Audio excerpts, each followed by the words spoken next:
Emmanuel Macron réélu président sans nos félicitations. Les Français roulaient dans la farine du moi ou les extrêmes.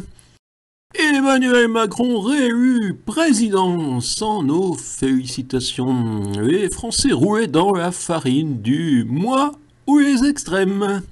Le général de Gaulle, duquel naturellement se réclame Emmanuel Macron quand ça lui semble pouvoir accroître son impression de légitimité, le général président résuma « Les Français sont des veaux ».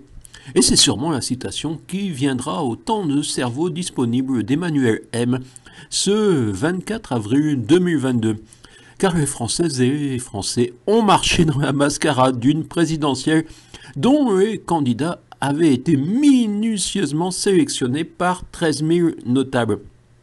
C'est facile d'être élu président. Tu fais monter les extrêmes et après tu dis « Je suis le rempart contre les extrêmes ».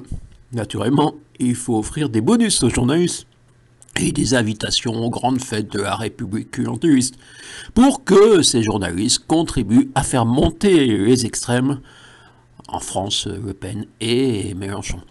Ces extrêmes doivent représenter l'opposition. Il doit se marier, M. Macron, quand Huguette Kiegda, députée lotoise, Lycos de Ternoise et son micro-mouvement La France Harmonieuse, auquel même localement, naturellement, M. Bellet et ses inféodés n'accordent pas une seconde, pas plus que la bonne humeur de leur vie kersinoise.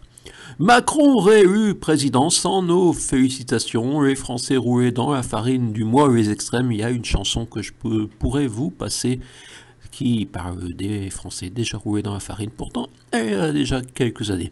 Et les milliardaires sont contents car les pauvres agités ne trouveront pas d'autre voie que de s'agiter encore plus, de casser, bloquer le pays. Ce qu'adorent les milliardaires, si.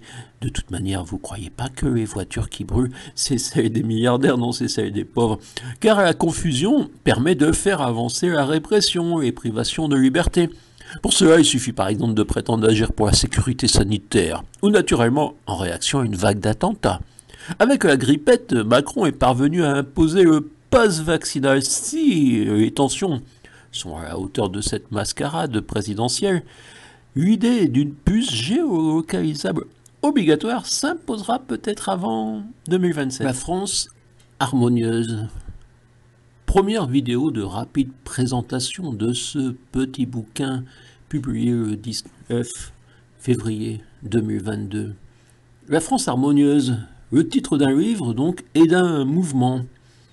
Face au pilier de avoir le candidat de l'être est resté un livre invisible de la campagne de recherche des 500 parrainages pour obtenir le droit de participer au prétendu premier tour de la présidentielle 2022. Le 10 avril 2022, les prétendus citoyens auront le devoir de départager les notables choisis par les grands électeurs.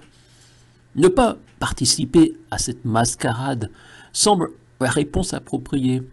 Soyons en marche, oui, marchons dignement ce sombre dimanche.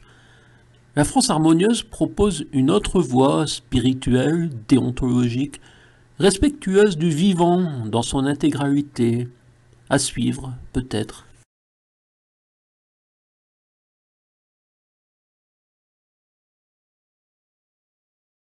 Emmanuel Macron réélu président sans nos félicitations. Les Français roulaient dans la farine du moi ou les extrêmes.